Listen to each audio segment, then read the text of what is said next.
penalty, executions have been suspended by an informal agreement, pending 2 important Supreme Court rulings that could do away with the death sentence for good. Meanwhile, however, San Quentin retains its macabre, supposedly merciful instrument of death in full working order.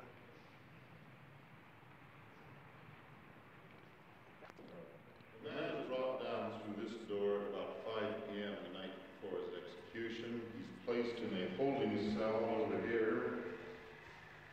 2 or 3 mattresses are put down as a bed. He doesn't have an iron bed because that could be a battering ram.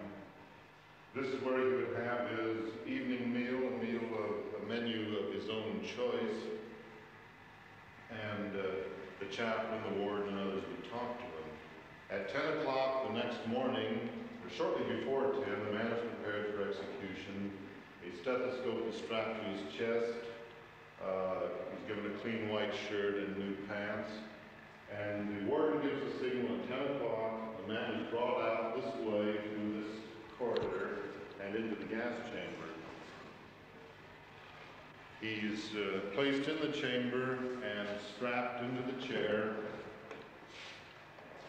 Now, just preceding his entering the chamber, the cyanide pellets have been fixed to the lever system.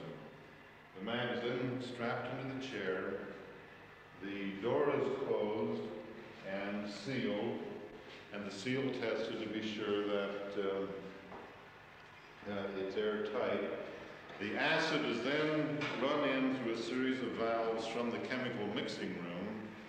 As soon as the acid has filled the vats, one of the execution team pushes forward this lever. This lowers the cyanide pellets into the acid. The gas begins to generate. In about 30 seconds, the gas reaches the man's breathing level, and with the first breath, he is immediately unconscious. The doctors listen to his heartbeat through a stethoscope, and it takes 4 to 8 minutes before the man is pronounced dead. Afterward, they introduce a neutralizing solution, flush out the acid, start the blower that removes the gas from the chamber, and, as I say, insert a neutralizing substance, either ammonia or sodium hydroxide. And in about a half hour, officers can go in and remove the body.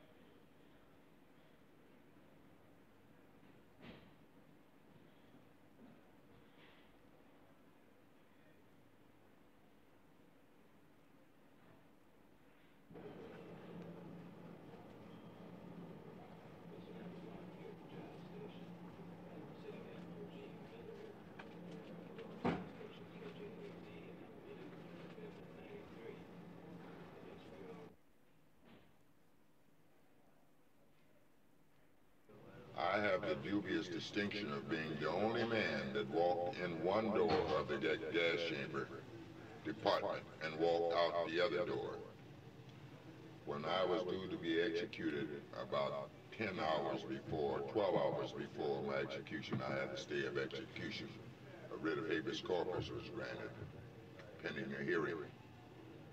And I say, I don't know whether rightly or wrongly, that the authorities were so disgusted that they broke the key off in the lock and laid back up to the way I came down.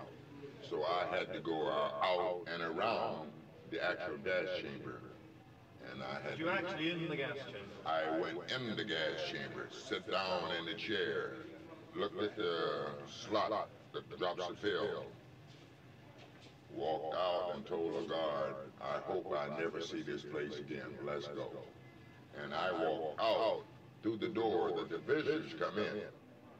Any other prisoner that went out that door, he was carried out. He didn't know anything about it.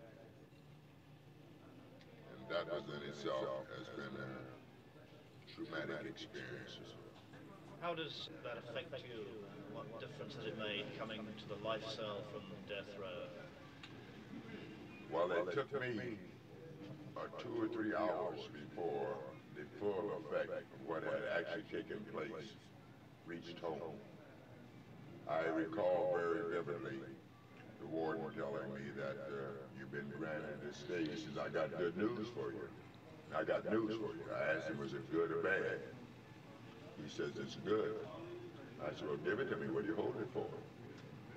He says, you've been granted a hearing of habeas corpus by the federal district court pending granting a stay of execution by the federal district court. Bob, how does a man prepare himself for death when he knows he's going to be executed in the morning? I was executed in the morning. I prepared myself from death for the day that I arrived on the death row. I had to do that because I did not want to give the prison officials the satisfaction to see me show any weakness. And if one doesn't prepare himself, when that guards, those 3 big burly guards walk up in front of your cell that evening, put their key in the lock and say, all right, you're ready? You wouldn't be ready. So I prepared myself. Just when I got down to the last days, I prepared myself, said I was not going to think beyond right here, today and now, not tomorrow, not half an hour from now. So when the warden told me I had my stay, it took about, quite some time. I said, that is all right. Yes, that's all right. Yeah, that's all right. Bring on the food. I told him that I didn't care for anything to eat. I didn't see where a living dead man needed anything to eat. But when he told me that, then the full significance didn't come through until I was back on condemned row a couple of hours. I had one experience. I saw one fellow, I rather prefer with the 2 youngsters that I saw die. Laughed and joked about it. They prepared themselves. Then I saw a big Alcatraz killer come there that busted down and cried and whimpered. He couldn't make it. He wasn't prepared. But I've noted, as a general rule, you might say God or fate or whatever you want to believe in, seemed to give one the strength to meet that ordeal when it came about. Very seldom I saw anybody show any weakness, what we might call term weakness. How does living on death row for such a long time change you? I cannot put into words the change that goes about in a man that did that many years on death row. However, I will say that I was told by Dr. Marcel Frem, one of the renowned psychiatrists of the country, that it would be a many year, that I would take a many year to recover from the experience.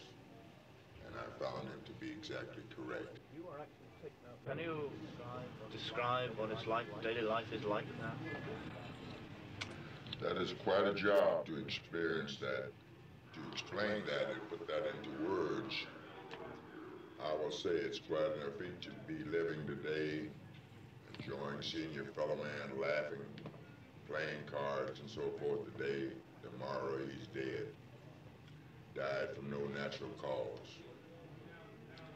Died from man's inhumanity demand, you might say. When I went there, I was 38 years of age, and my height, my expectations or hope was to be able to live till I see 40 years of age. No one in my family had attained that age of 40, and I had the desirous distinction of it. The first man that I saw was a youngster, I think he was 21 years old. They told me I would forget over it. I have never gotten over it yet. A young man had his life chopped off at 21 years of age. I've often wondered, how could anyone think that he had the right to take another human's life? What did he possess that gave him a power that only God created? God give man life. how could another man see fit to take another man's life? How does living